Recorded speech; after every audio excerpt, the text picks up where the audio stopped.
High বৌদি, কি খবর? তোমরা সবাই কেমন আছো?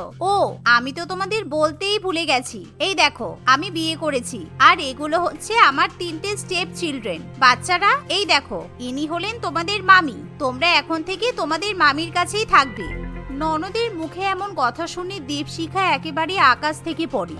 ঈশিতা, তুমি এখানে? আমরা তোমাকে 5 দিন ধরে খুঁজে খুঁজে বেড়াচ্ছি। আমরা ভাবলাম তুমি কোথায় না কোথায় চলে গেছো। তুমি বাড়ি থেকে পালিয়ে এই 3টে বাচ্চাকে নিয়ে এসেছো। তুমি কি এই 3টে বাচ্চার বাবাকে বিয়ে করেছো? ওহ বৌদি, ওসব বাদ দাও তো।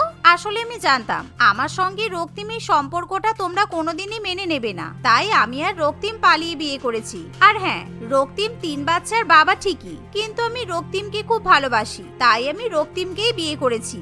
ঈশিতা, আমরা তোর সঙ্গে কত ভালো একটা ছেলের বিয়ে ঠিক করে রেখেছিলাম, আর তুই কিনা শেষে 3 বাচ্চার বাবাকে বিয়ে করলি। ছেলেটাকে আমরা চিনি না, জানি না, আর তুই কি তোর শ্বশুর বাড়িতে গিয়ে ভালো থাকতে পারবি?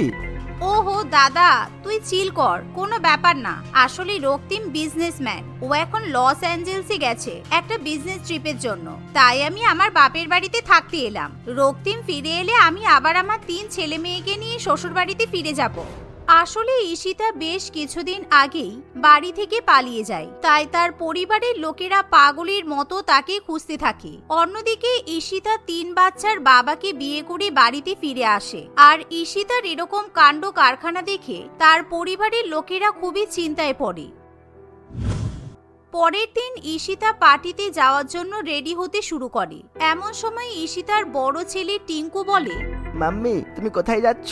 আমার তো ভীষণ খিদে পেয়েছে। আমরা সেই কখন বাড়ি থেকে খেয়ে এসেছি, তুমি আমাদেরকে কিছু খেতে দিলে না তো এখনো। হ্যাঁ মাম্মি, আমারও খিদে পেয়েছে।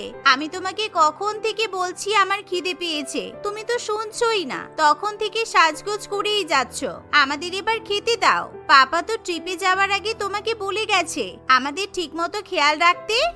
এই, তোরা কি আমাকে তোদের চাকর পেয়েছিস? তোদেরকে বলেছি না, তোদের যদি কিছু দরকার পড়ে তাহলে নিজেদের মামিকে গিয়ে বলবি, আমাকে একদম হুকুম করতে আসবি না। আমি তোদের বাবার চাকর নই, সারাদিন শুধু খাই আর খাই। ঈশিতা এভাবে 3টে বাচ্চাকে খুব কথা শোনাতে থাকে, যার ফলে বাচ্চাদের খুব খারাপ লাগে। কারণ অন্যান্য সময় ঈশিতা বাচ্চাগুলোর বাবার সামনে বাচ্চাদের সাথে খুবই ভালো ব্যবহার করে। ঈশিতা, তুমি বাচ্চাদের সঙ্গে এরকম ব্যবহার করছো কেন? তুমি তো ওদের মা।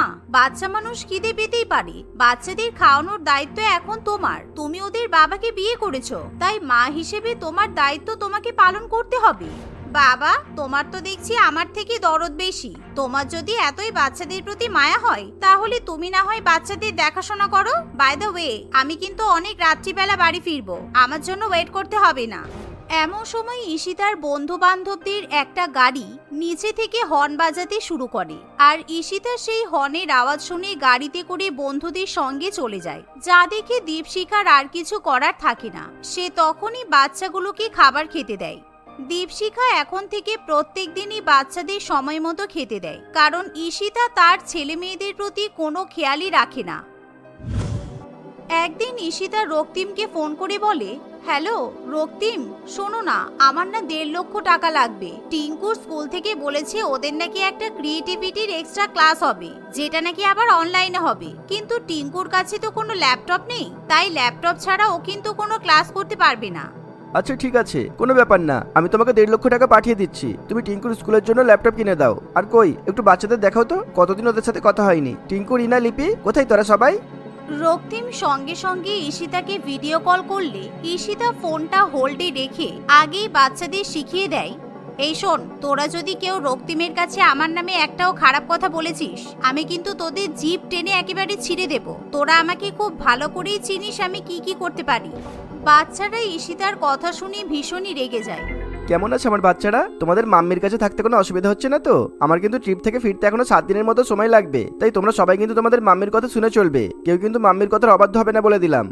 পাপা, তুমি তো আমাদের শিখিয়েছো কখনো মিথ্যে কথা বলতে নেই, কিন্তু মাম্মি তো খুব মিথ্যে কথা বলে। এই দেখো, এখনই তোমার কাছে দাদার নামে কেমন মিথ্যে কথা বললো। রিনার কথা শেষ হতে না হতেই ঈশিতা তাড়াতাড়ি করে ফোনটা কেটে দেয়। সেই সাথে ঈশিতা তার ফোনের এরোপ্লেন মোড অন করে দেয়, ফলে রক্তিম বারবার ফোন করলেও ঈশিতার ফোনে কিছুতেই কোনো কল ঢোকে না। এদিকে ঈশিতা সোজা টিঙ্কু এবং রিনার পিঠে 2 ঘা বসিয়ে দেয়। টিঙ্কু এবং রিনাকে এভাবে মার খেতে দেখে লিপিও কাঁদতে শুরু করে। খুব চালাক হয়ে গেছিস নাকি? তুই কি ভেবেছিস রক্তিমকে আমার নামে সবকিছু বলে দিবি? এমন মার মারবো না, সারা জীবনে আর উঠে দাঁড়ানোর ক্ষমতা থাকবে না। আর যেন কখনো তোদেরকে আমার চোখের সামনে না দেখি, তা না হলে তিনটেই আমার কাছে মার খেয়ে খেয়ে মরবি। এই শুনে বাচ্চারা ভীষণই কান্নাকাটি করতে থাকে। তাদের কান্নাকাটি শুনে অঞ্জনা দেবী এবং দীপশিখা সেখানে ছুটে আসে। দীপশিখা সঙ্গে সঙ্গে বাচ্চাদের জড়িয়ে ধরে তাদের কান্না থামায়। ঈশিতা, তুই এসব কি করছিস? তুই বাচ্চাদের মারছিস কেন? তোর যদি অপরের বাচ্চা ভালো না লাগে তাহলে তুই 3 বাচ্চার বাবাকে বিয়ে করতে গেলি কেন? শুধু শুধু এই বাচ্চাগুলোকে কষ্ট দেওয়ার তো কোনো মানে হয় না। আমার মেয়ে হয়ে তুই যে এরকম অমানবিক আচরণ করতে পারিস আমরা তো ভাবতেই পারছি না। ছি ঈশিতা, তুমি বাচ্চাগুলোর সঙ্গে এত খারাপ ব্যবহার করতে পারো আমি স্বপ্নেও ভাবিনি। তোমার তো মা হওয়ার কোনো যোগ্যতাই নেই। তুমি ওদের কোনো দেখাশোনাই করো না, সারাদিন শুধু এদিক ওদিক পার্টি করতে যাও আর বাচ্চাগুলোকে আমার ঘাড়ে চাপিয়ে দাও। তোমার একটুও লজ্জা করে না বলো? এই সমস্ত স্টুপিড বাচ্চাগুলোর পেছনে ন্যানি হয়ে আমি সারা জীবন থাকতে পারবো না। অ্যাটলিস্ট এই জন্য তো আমি রক্তিমকে বিয়ে করিনি। এই বলে ঈশিতা বন্ধুদের সঙ্গে শপিং করতে বেরিয়ে যায়। ঈশিতা প্রত্যেক দিনই নিজের শপিং এর জন্য এবং প্রয়োজনের জন্য রক্তিমের কাছ থেকে অনেক অনেক টাকা পয়সা নিয়ে থাকে। তারপরও ঈশিতার মন ভরে না। সে বাচ্চাদের নাম করে বাচ্চাদের কাছ থেকে টাকা চাইতেই থাকে। ফলে রক্তিমও আর না বলতে পারে না। ঈশিতা গোল্ড ডায়মন্ডের জুয়েলারি, দামি দামি শাড়ি, জামা কাপড় ইত্যাদি কেনাকাটা করতে থাকে, কিন্তু সে বাচ্চাদের জন্য কখনোই কিছু কেনে না। এমনই একদিন ঈশিতা যখন শপিং করে বাড়িতে ফিরে আসে তখন রক্তিমের সবচেয়ে ছোট মেয়ে লিপি মনে মনে ভাবে, মাম্মি নিশ্চয়ই আমার জন্য কিছু এনেছে। পাপা তো বাইরে বেরোলেই অনেক জিনিসপত্র আনতো, মাম্মিও যখন অনেক জিনিসপত্র এনেছে তার মধ্যে নিশ্চয়ই আমার জন্য কিছু এনেছে। এই মনে করে লিপি ঈশিতার শপিং এর ব্যাগগুলো থেকে চুপি চুপি জিনিসপত্র বার করতে শুরু করে। ঈশিতা সেই সময় বাথরুমে থাকে। এদিকে লিপি ছোট হাত থেকে ঈশিতার 20,000 টাকা দামের পারফিউমটা পড়ে ভেঙে যায়। তখনই সেই শব্দ শুনে ঈশিতা বাথরুমের বাইরে বেরিয়ে আসে। কি ব্যাপার? কি ভাঙা শব্দ হলো? অভদ্র মেয়ে, তুই আমার YSL এর পারফিউমটা ভেঙেছিস? হতচ্ছাড়া, আজকে তোকে আমি আস্ত রাখবো না। তোদের 3 বাচ্চাকে নিয়ে আমার যত জ্বালা হয়েছে। তোদের বাবা ফিরলে আমি তোদেরকে বোর্ডিং স্কুলে ভর্তি করিয়ে দেব, তাহলে অন্তত আমার শান্তি হবে। অন্যদিকে লিপির পায়ে কাচের টুকরো ফুটে যাওয়ায় সে খুবই কান্নাকাটি করতে থাকে। তার কান্নার আওয়াজ শুনে সেখানে টিঙ্কু এবং রিনা দুজনেই ছুটে আসে। মাম্মি, লিপির তো পা থেকে রক্ত বের হচ্ছে, প্লিজ ওকে হাসপাতালে নিয়ে চলো। কাঁদিস না লিপি, মাম্মি এক্ষুনি হসপিটালে নিয়ে যাবে, তোর পা ঠিক হয়ে যাবে। ইস, তোর পাটা কতখানি কেটে গেছে। ওর পা থেকে রক্ত বেরোচ্ছে তাতে আমি কি করব? আমি এখন শপিং করে এসে অনেক টায়ার্ড হয়ে গেছি। তোরা তোদের বোনের দেখাশোনা কর, আমি পারবো না। এই বলে ঈশিতা সেখান থেকে চলে যায়। কিন্তু ততক্ষণে অনেক রাতও হয়ে যায়। দীপশিখা, অঞ্জনা দেবী দুজনেই ঘুমিয়ে পড়ে। এমন সময় টিঙ্কু দীপশিখার কাছে গিয়ে খুবই কান্নাকাটি করতে শুরু করে। দীপশিখা তখনই লক্ষ্য করে লিপির পা বেয়ে প্রচন্ড রক্ত বেরোচ্ছে আর সেই সাথে লিপি অজ্ঞান হয়ে পড়ে থাকে। যা দেখে দীপশিখা তখনই লিপি এবং বাকি বাচ্চাদের হাসপাতালে নিয়ে যায়। কিন্তু ঈশিতা হাসপাতালে না গিয়ে সে বাড়িতেই থাকে। না, আর পারা যাচ্ছে না। ঈশিতা এবার খুব বার বেড়েছে। ঈশিতা যদি এই বাচ্চাগুলোর মা হয়ে থাকে তাহলে বাচ্চাগুলোর কপালে ভীষণ কষ্ট আছে, আর আমি এটা কিছুতেই হতে দেব না। আমাকে কিছু না কিছু একটা ব্যবস্থা করতে হবে যাতে ঈশিতা শুধরে যায় আর বাচ্চাগুলোও ভালো থাকে।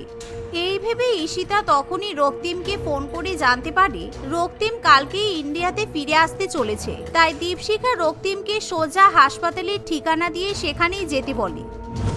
পরের দিন হাসপাতালে গিয়ে লিপির এরকম অবস্থা দেখে রক্তিম একেবারে রেগে যায়। রক্তিম তখনই ঈশিতাকে ফোন করে। ঈশিতা, তুমি কোথায়? লিপির এত শরীর খারাপ আর তুমি একবারও লিপিকে দেখতে হসপিটালে আসোনি? কেমন মা তুমি আমার বাচ্চাদের এই খেয়াল রাখো? তার মানে বাচ্চারা আমাকে ঠিক কথাই বলেছিল। রক্তিম কি করে জানলো লিপি হাসপাতালে আছে? না, আমাকে এখনই দেখছি হাসপাতালে যেতে হবে, না হলে রক্তিম তো সব সত্যিটা জেনে যাবে।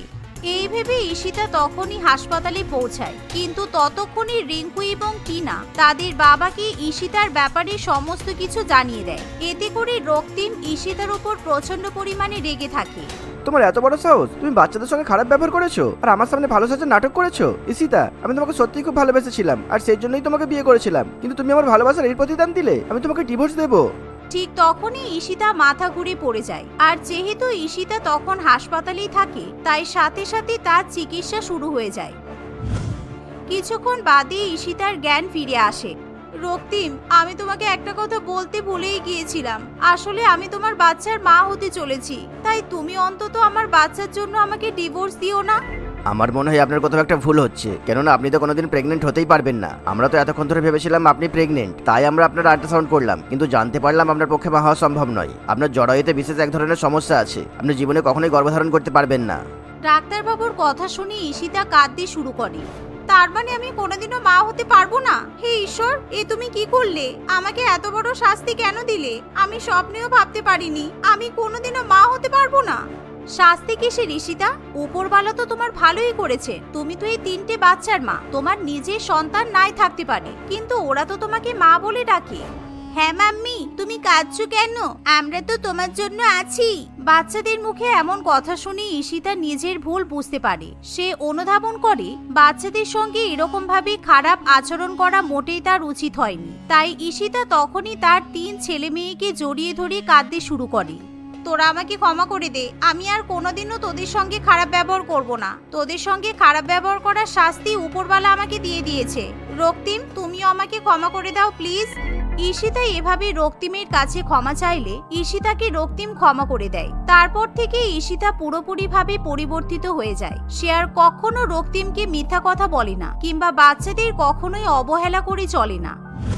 কিছুদিন পর ঈশিতা শ্বশুরবাড়িতে ফিরে যায় আর তার স্বামী এবং 3 সন্তানকে নিয়ে সুখে শান্তিতে সংসার করতে থাকে। বৃদ্ধ করুণা দেবী নানান দুশ্চিন্তার মধ্যে দিয়েই সকাল সকাল রান্নাঘরে কিছু রান্না করছিল। কি সুন্দর গন্ধ বের হচ্ছে। ঠাকুমা মনে হচ্ছে লুচি ভাজছে। আমি বরং ঠাকুমার কাছে গিয়ে কিছু খেয়ে আসি। না বাবা, এখন যাব না, এখনো তো ছাড় দেওয়াই হয়নি। ঠাকুমা তো বকবে। এই সৌমি, নন্দী, নমিতা, কেউ ওখানে আছিস? একবার তাড়াতাড়ি এদিকে আয় তো।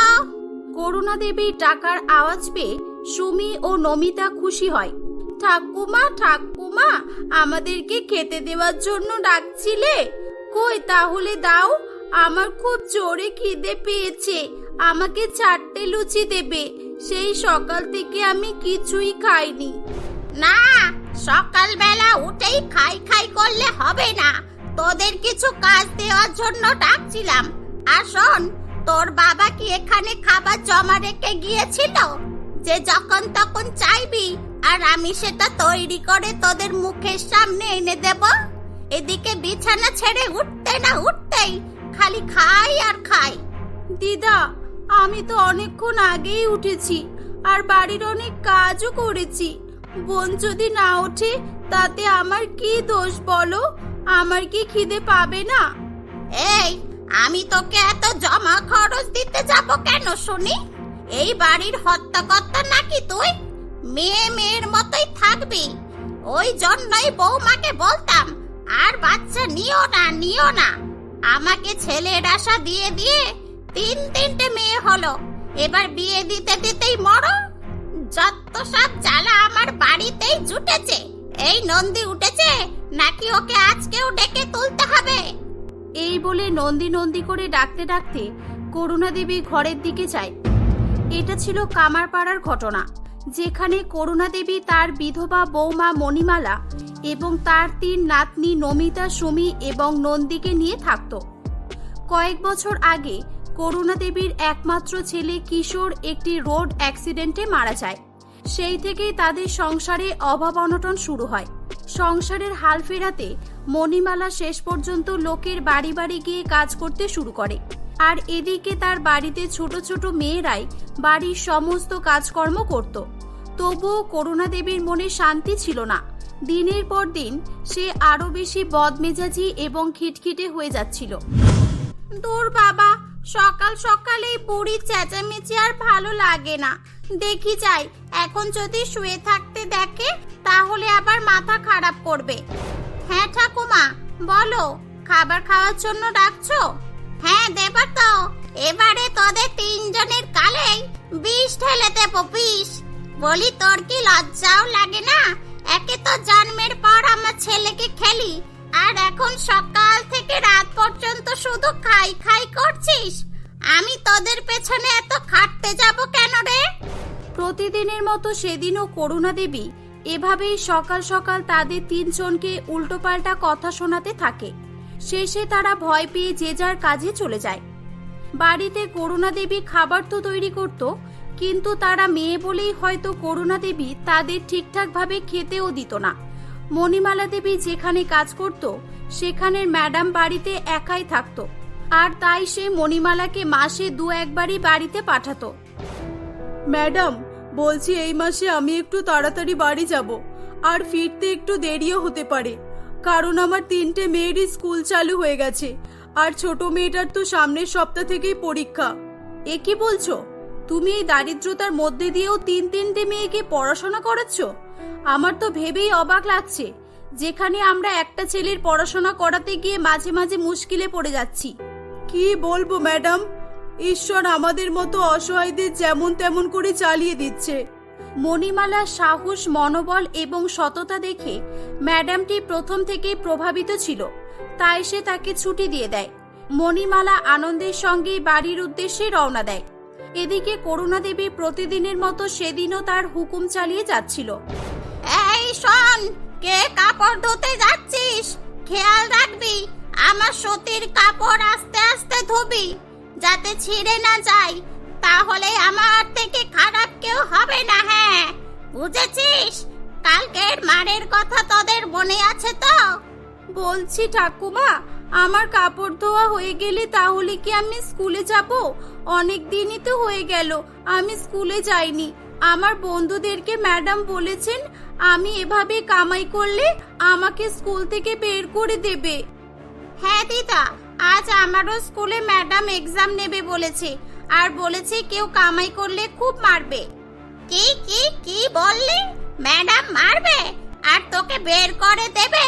তা ভালো, ম্যাডামের কথা কানে থাকে, মনে থাকে, তাই তো?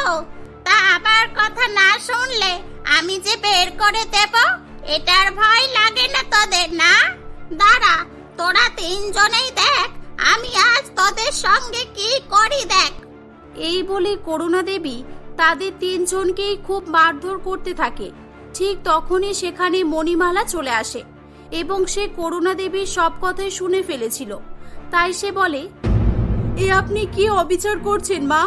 আপনি ওদেরকে স্কুলে যেতে না দিলে ওরা কিভাবে পড়াশোনা করবে?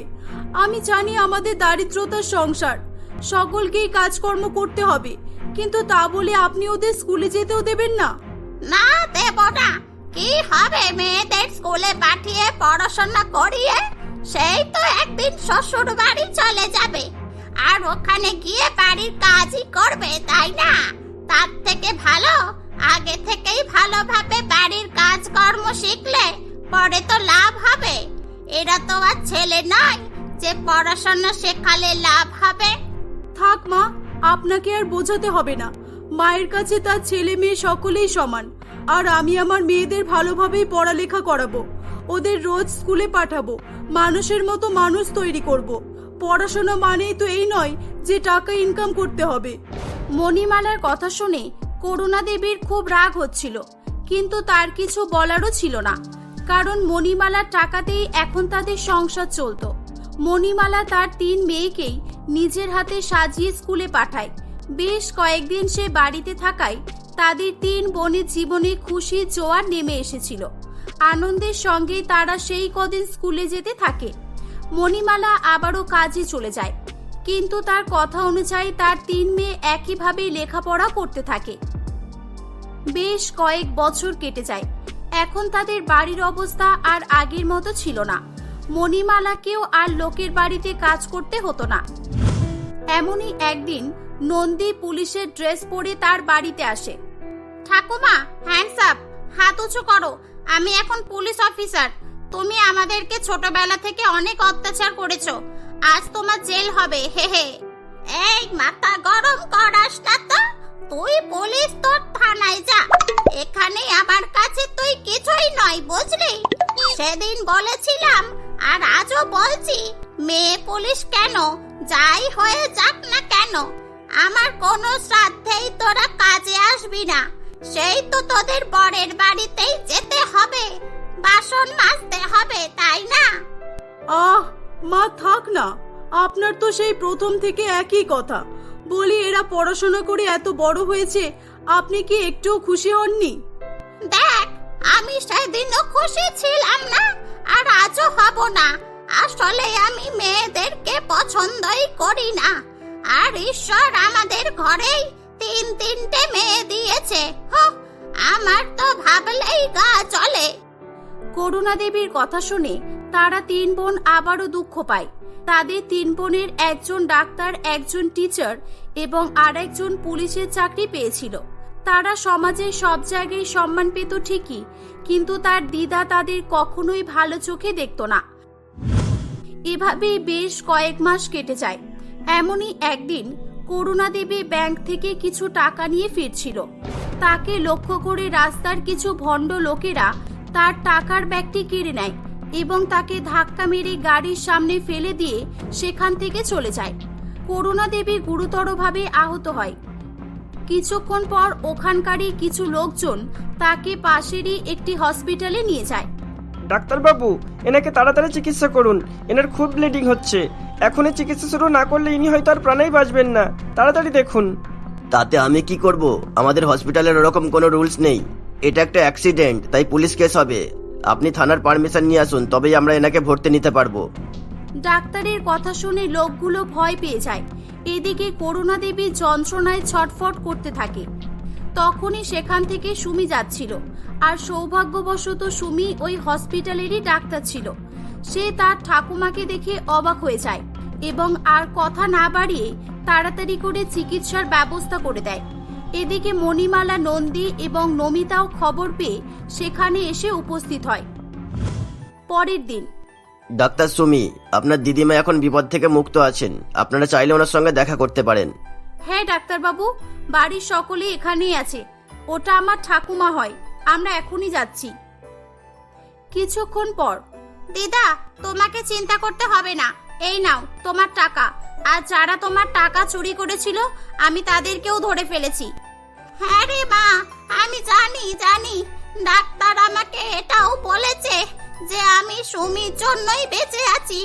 আর যদি সুমি ডাক্তার না হতো তাহলে হয়তো আমি বেঁচেই থাকতাম না। আমারই ভুল ছিল। আমি নিজে একটি মেয়ে হয়ে কখনো মেয়েদেরকে ভালোবাসতাম না।